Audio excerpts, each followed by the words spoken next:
We're in Artbridge's storage, and we're looking at a new acquisition. This is by a Canadian artist, Rita Letendre, and its title seems to me perfect, Menace, Ramat Gan. And the painting does feel menacing. It's dark reds and browns and blacks with little touches of yellow and blue. Rita spoke a lot about the thought that went into her compositions, and so it's interesting that a work that seems so quickly put together actually had so much work go into it. Oftentimes she would start with a large black mass, and then the rest of the colors would surge out and find points of confrontation, and oftentimes she would try to locate within the picture plane a specific point of friction that in her words would cause an almost explosion of energy that would animate the rest of the canvas. And she would think very deliberately about this, but then the execution of the works that she's doing at this point in her career is incredibly fast. So she wanted the spontaneity, but the result of that is a kind of flux that makes me think that black mass is dominating, or wait, maybe the red is taking over. The entire painting seems to be moving and shifting and surging. If we focus on the lower portion of the canvas, this hint of green that seems to be lurking in the background, and then there's this blue that then surges upward and then transforms into this thickly impastoed yellow passage. When we look at some of the other parts of the canvas where the black and the red are confronting each other, it takes almost a kind of geological or topographical quality. At this point in her career, Rita is working mostly with a spatula, and as an artist who started out her career as a figurative painter using a paintbrush to later on delving into hard-edged abstraction with an airbrush, she was an artist who was very attentive to what tool her hand used to communicate.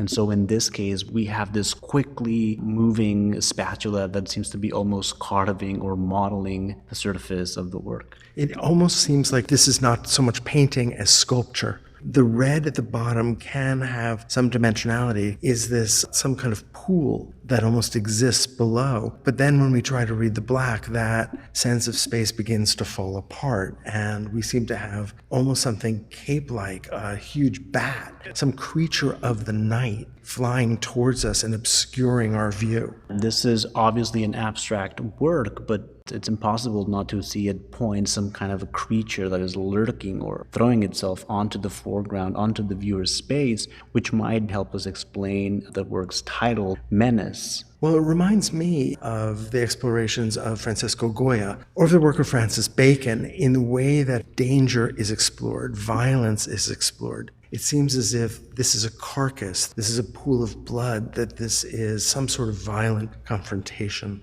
What did it mean for a woman of Native American ancestry to take on some of the most radical painting in contemporary art in Montreal first and then Toronto? She was the eldest of 7 siblings and had to abandon school as early as age 13 in order to help provide for her family. But her talents were actually detected early on, and she was able to attend the École des Beaux-Arts. And although she seems to have excelled within the strictures of that system, she also was searching for something else. Later on, she met the artist Paul-Émile Bourdois, who encouraged her and who was also the author of a 1948 manifesto titled the Refus Global, the Global Rejection. And this was a manifesto that called against the over-rationalizing strictures of art and culture. It was a manifesto that called for an art that was completely intuitive, completely personal, and completely free. It's important to remember that within the Canadian